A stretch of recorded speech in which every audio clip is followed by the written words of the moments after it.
That's right. So we got this thing where sometimes when I do things, like I'm I'm what they might call light skin. Sometimes when I do shit, my girl Darkskin, she said, you do that shit because you light skin. I got this thing where sometimes I just curse the police out sometime. If I get pulled over for no reason, I'll get aggressive for some reason. She be like, man, nigga, you do that shit because you light skin. I'm like, man, whatever the fuck I was, I would still be who I am. That's a fact. So America Different shades of melanin. America feels as though light-skinned people could get away with doing that sometime, or light-skinned people got this light-skinned nigga privilege thing where they're a little more aggressive than a darker-skinned brother. So do you think it has anything to do with these brothers are light-skinned so they could get away with doing it, or do you think that we shouldn't even observe the hue of melanin when a brother comes on national television and says things like these? I say that we should embody the message of the messenger, not try to embody the body.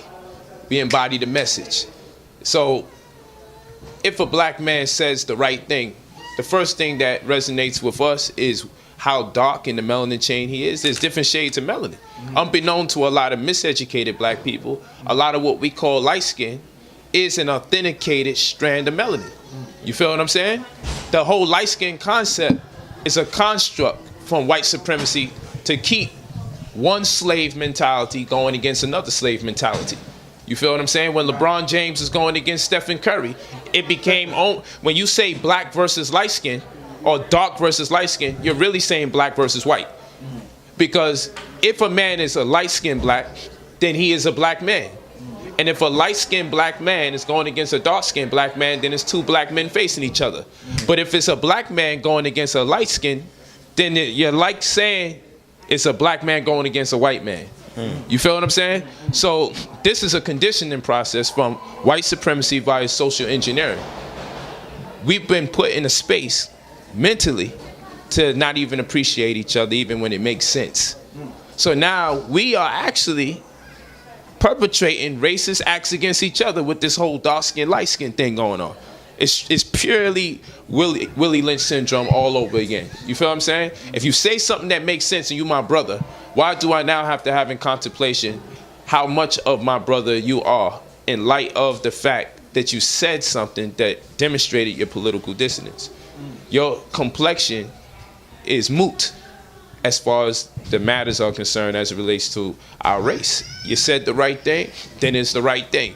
And again, like I said, there are different chains or different strands of melanin. And unbeknown to many of our brothers and sisters, that which they're calling light skin should not be put in that context. Just like black on black crime shouldn't be put in that context, because other races perpetrate crimes against themselves first before they perpetrate against other people. But they put that there because that's part of the white supremacy construct. So this light skin thing, I don't even like the term, because if we look at melanin, melanin is full spectrum light solidified. When light is fully solidified, when the full spectrum of light is solidified, it becomes melanin. That's a fact. Now let's move forward. If that's true, full spectrum light solidified is melanin, then black people are light skinned. The darker you are, the lighter you are. You see what I'm saying? Because this is light. We're light bodies. You feel what I'm saying? So this thing gets real tricky. And the whole concept is to what? Trap our light body. And when we say trap our light body, their concept is to put the light inside of a prison or a prism. You feel what I'm saying? So you put the light inside of a prison, the prison becomes the prism. And then the whole thing is about draining or extracting your energy. So they put you in a cell, like a battery, a Duracell. And you probably got locked up for assault and battery, right? And then what happens? They charged you for a crime. So subconsciously, it's all about draining your energy. You feel what I'm saying? It's all about draining the people. And we know that prisons is all about making money. So it's about currency or electricity. You feel what I'm saying? So you're dealing with the currency exchange between us and another race. And to be darker is to be lighter. But they come up with the concept light skin to make us deviate from the real premise of what light really is. Okay? And light is consciousness before we can even start talking about complexions. And there's different types of melanin. There's narrow melanin, there's neuromelanin.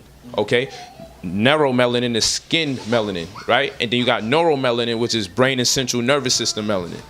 So now if we want to get deep, my light-skinned brother, right, if we want to play the game, may have less neuromelanin, but the fact that he's willing to be chastised or take the risk of being mocked, condemned, ridiculed, or castigated by his own peers or by people that are not of his own race.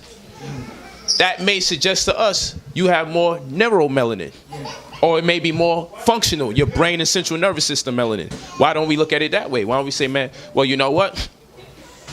Is it a question of the light-skinned black man saying something to fight for us as a people? To the contrapositive, what we could ask is this: how many dark-skinned black men do we have putting the same premises forth on behalf of our people? We don't ask that question. We'll castigate the light-skinned man. That's what we want to call him. I say we black people. I don't like this, oh, he's a light-skinned black. There's something very eerie about doing that when you're part of your culture. You don't hear white people saying you're a light-skinned white. You feel what I'm saying? You don't hear Asian people saying you're light-skinned Asians be acting up. You feel what I'm saying? They all Asian. But it's black people that got to find different tones to try to make a distinction amongst themselves and others, because this is about insecurities that come by way of transgenerational oppression. And now we do it to each other. We've learned the game. It's the same way we beat our children. We beat our children based on what we learned from who? The people who were taught by the slave master. Because if you go back 2 generations, we in slavery. You feel what I'm saying? Your mother's mother was taught by a slave. So it's kind of hard to break the chains. Your mother's mother and your father's father was taught by a slave. So the education they got in raising their children, the doctrine that they got when it comes to raising their children, came from slavery. So when we respond to our children or even respond to our wives during contentions, a lot of our response has its inception in our education coming from a bloodline that was educated by slaves. It's a fact. It's a fact. Just to contribute to the bill, slight remark. Long story short, I think a large part of it is scientific illiteracy too. Like when melanin is produced, it comes in 2 forms: eumelanin and pheomelanin. That's a fact. And those forms comes within gradations of colors. So you might have eumelanin, which is black and brown, and you might have pheomelanin, which is red and yellow. That's the colors it comes in. So now, contingent upon your ancestry, when your melanocytes, which have photosensitive receptors to detect sunlight, absorbs the sunlight, it produces the melanin in ratio. So you might have a little bit of what white people have in abundance in you, but it's not necessarily abundantly present. So you won't seem light-skinned, but certain parts of your skin may be lighter than others due to the very, very subtle amount of pheomelanin that you may have. So the scientific illiteracy in the community oftentimes promotes the ignorance that we bear witness to. That's an absolute fact.